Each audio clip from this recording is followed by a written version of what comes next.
Hi, good afternoon. I am very sorry I couldn't be with you in Trento today, and I am very grateful to the organizers for allowing me to participate anyway in this video format. Today, I will be presenting the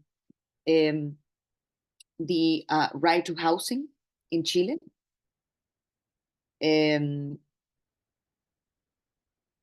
This is a work that has been not only theoretical, but also practical for me. So here I want to share my experience about it from a constitutional perspective.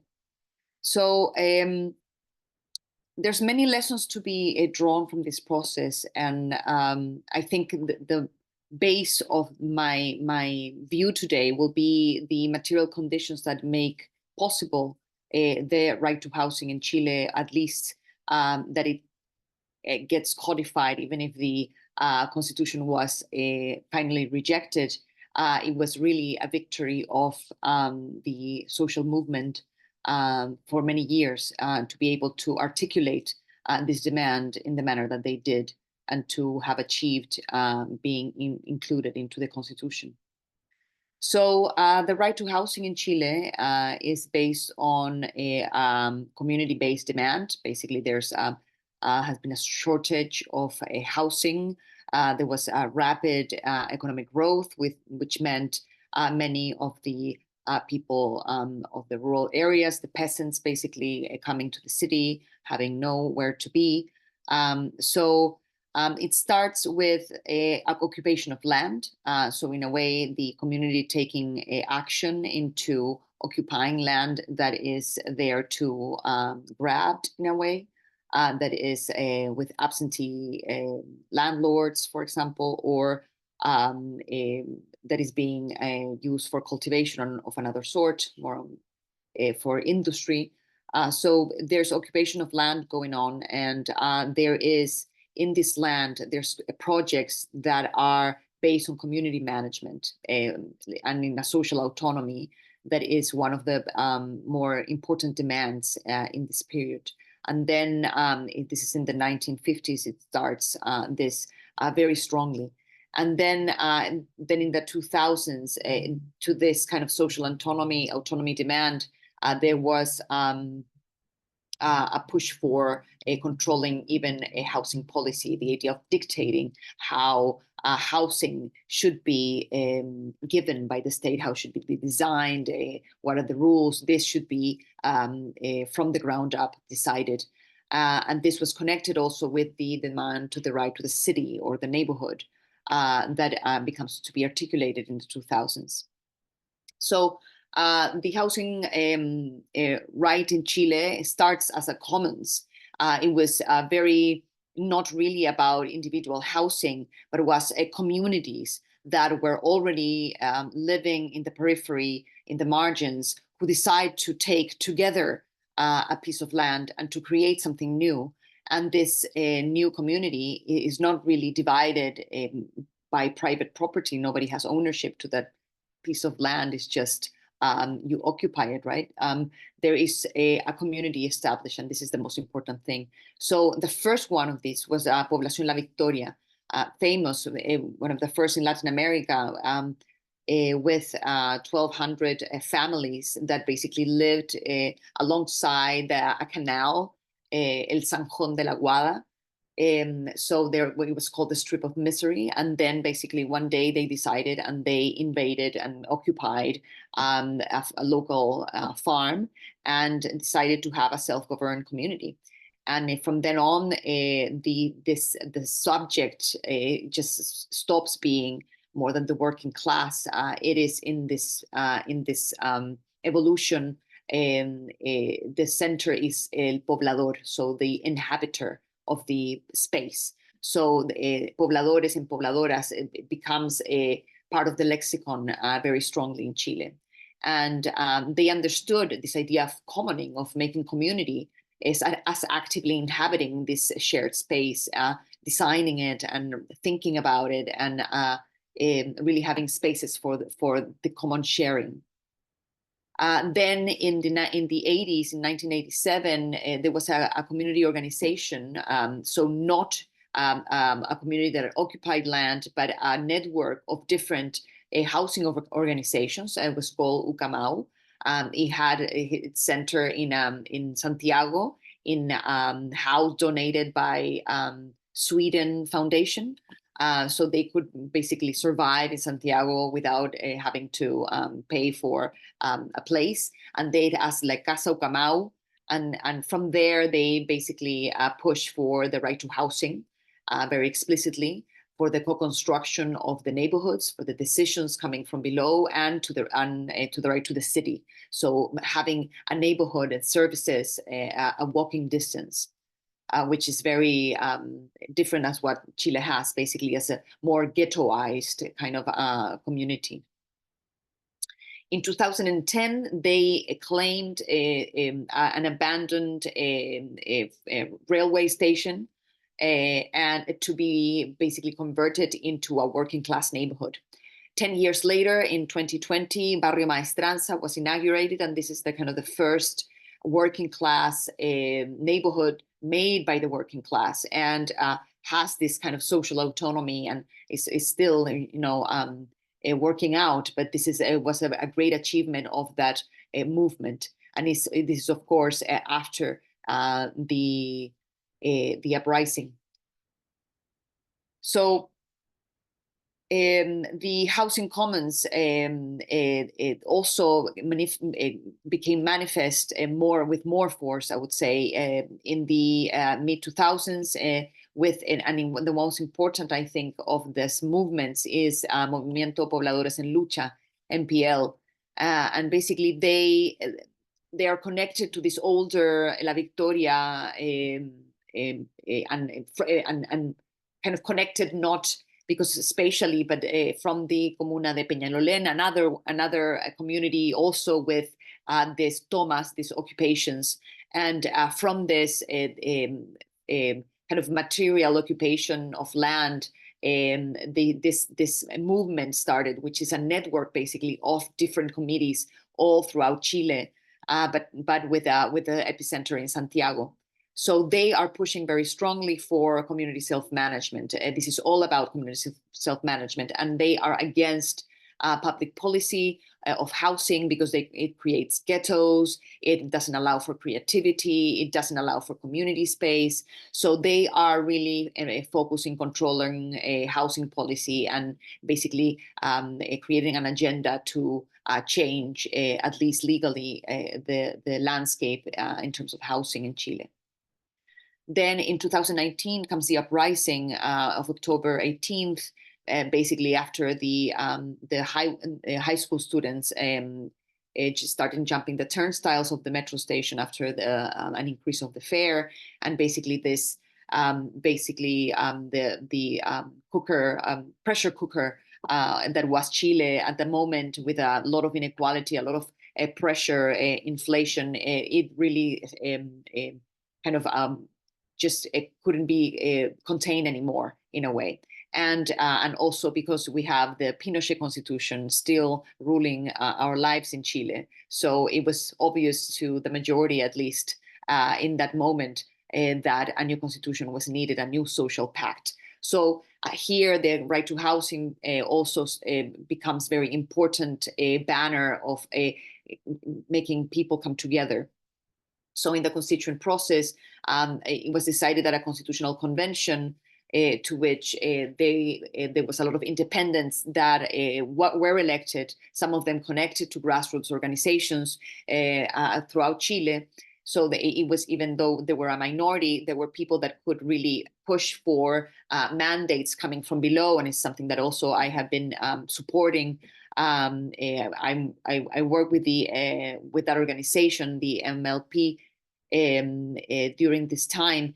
And basically, you could draft an article for the Constitution and then have 15,000 signatures, and that would allow you to basically present your article in the Constitutional Convention. This was in less than a month and a half during COVID, so it was very, very difficult to do. So all these groups, and you can see in the poster at the bottom, they are 1, 2, three, four, five, six, seven organizations, which themselves are umbrella organizations of small housing committees throughout Chile. And basically they convoked this Mesa Constituyente, the constituent table on housing.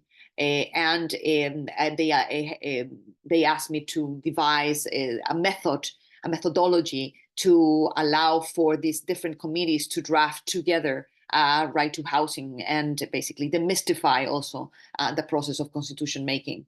So in this, with a group of colleagues, activists in Chile, we devised this method of different groups doing through, so drafting through principles and priorities and making basically different assembly-based discussions that then would fit into a one basically big mandate.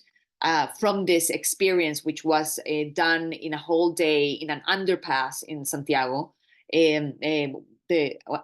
two articles came out basically of that, and those made it almost intact to the constitutional draft. So the first article was Article 51 on housing, and it says that basically every person has a right to a decent and adequate housing that allows for a free development of personal, family, and community life. This is very important. It's not only about having a roof over your head, but actually allowing for the free development of the community. So this is basically pointing to self-governance from the very beginning.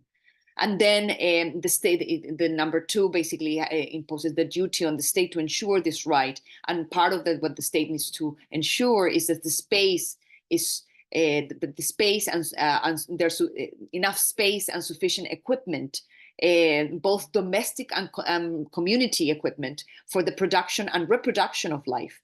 So they're not only thinking about the house, but they're thinking about the workshop and the atelier and the place where to do things, right? And to do some work and be having a more independent life. So this is very important, and also where to meet.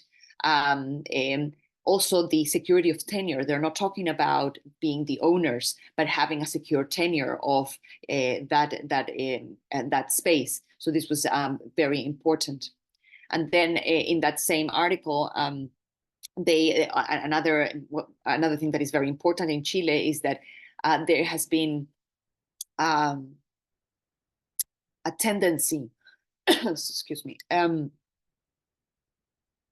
a tendency from the big real estate businesses to want a land that is determined to or is occupied by very poor people, or is destined for a national park, and then in some days it becomes burnt.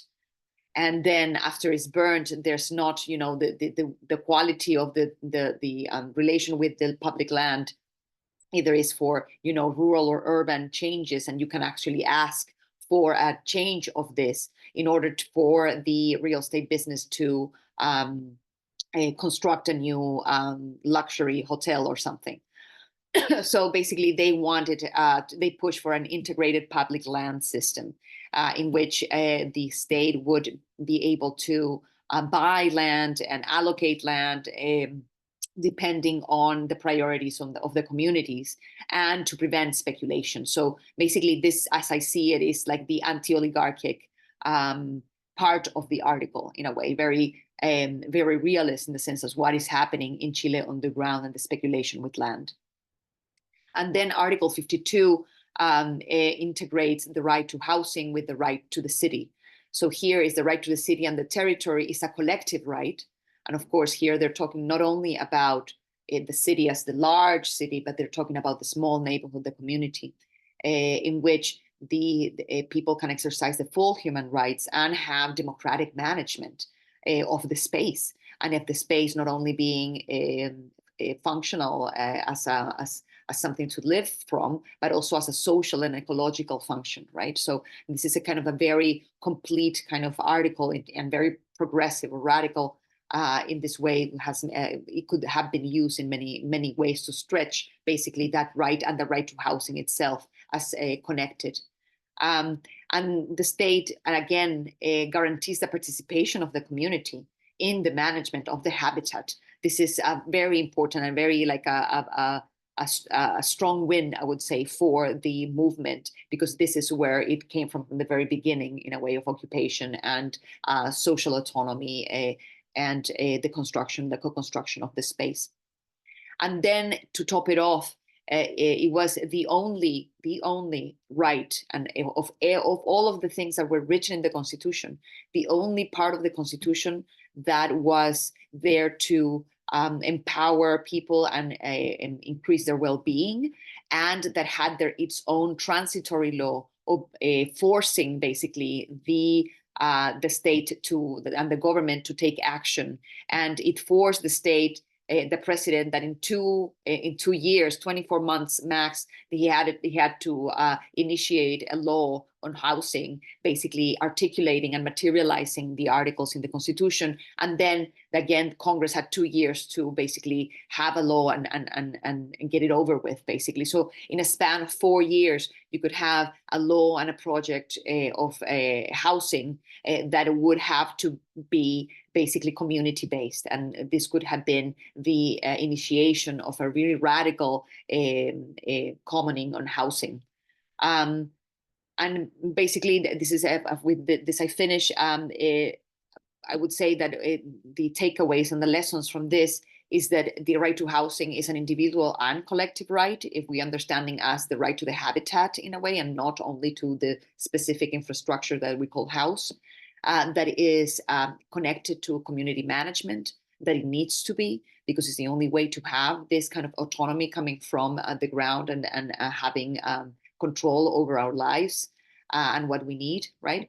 And it is connected at the right to the city as this kind of more global understanding of the right to the habitat, and how we need to understand the new relation between the people and the community that is not dictated by the state and the kind of means-tested system in which a house is to be small without much luxury, quote unquote, because it needs to be for the people, and there's no community spaces at all, because it is based in this kind of bourgeois understanding of property and privacy, this very specific way of life that the community in Chile at least rejects, at least the plebeian community in Chile rejects.